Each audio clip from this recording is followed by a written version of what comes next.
चुड़ैल की कहानी। एक छोटे से गांव में, जहां जंगल और पहाड़ों की छाया में लोग रहते थे, एक डरावनी कहानी प्रचलित थी। ये कहानी थी एक चुड़ैल की, जिसे लोग काली चुड़ैल के नाम से जानते थे। कहा जाता था कि वह जंगल के अंधेरे कोनों में रहती थी और रात के समय गांव में आकर लोगों को डराती थी। गांव के बुजुर्गों का कहना था कि काली चुड़ैल एक ऐसी महिला थी जिसने अंधविश्वास और जादू टोने में अपना जीवन बिताया। उसने अपनी आत्मा को शैतान को बेच दिया था और अमर हो गई थी। अब वह रात के अंधेरे में अपने शिकार की तलाश में निकलती थी। एक बार की बात है, गांव में एक नया परिवार आकर बसा।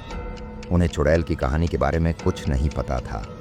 उनके घर के पास ही एक पुराना कुआं था, जिसके बारे में लोग कहते थे कि वहां चुड़ैल का वास है।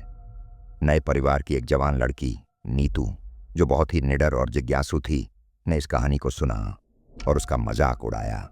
एक रात जब पूरा गांव सो रहा था, नीतू ने कुएं के पास से एक अजीब सी आवाज सुनी। वह आवाज एक महिला के रोने जैसी थी। नीतू ने सोचा कि शायद किसी को मदद की जरूरत है।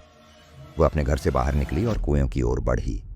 जैसे जैसे वह कुएं के पास पहुंची, रोने की आवाज और तेज होती गई। नीतू ने कुएं के अंदर झांका, लेकिन वहां कुछ नहीं दिखा। अचानक एक ठंडी हवा का झोंका आया और उसने महसूस किया कि कोई उसके पीछे खड़ा है।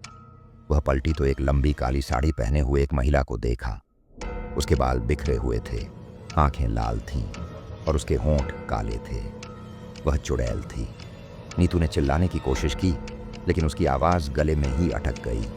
चुड़ैल ने उसकी ओर बढ़ते हुए कहा, तुमने मेरे डर का मजाक उड़ाया है, अब तुम्हें मेरी सच्चाई का सामना करना पड़ेगा। चुड़ैल ने नीतू को जकड़ लिया और उसे कुएं की ओर खींचने लगी। नीतू ने अपनी पूरी ताकत से संघर्ष किया, लेकिन चुड़ैल का बल उससे कहीं ज्यादा था। अचानक नीतू को याद आया कि उसकी दादी ने उसे एक ताबीज दिया था और कहा था कि यह उसे बुरी शक्तियों से बचाएगा। उसने ताबीज को निकाला और चुड़ैल की ओर बढ़ाया। ताबीज से एक तेज रोशनी निकली और चुड़ैल चीखती हुई पीछे हट गई। उसने नीतू को छोड़ दिया और अंधेरे में गायब हो गई। नीतू वहां से भागकर घर पहुंची और सारी घटना अपने परिवार को बताई।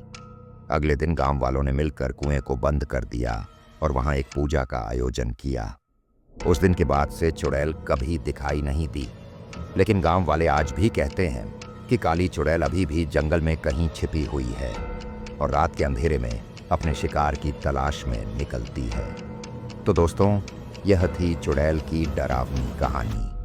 अगर आपको रात में किसी कुएं के पास से रोने की आवाज सुनाई दे, तो वहां जाने से पहले 2 बार सोच लेना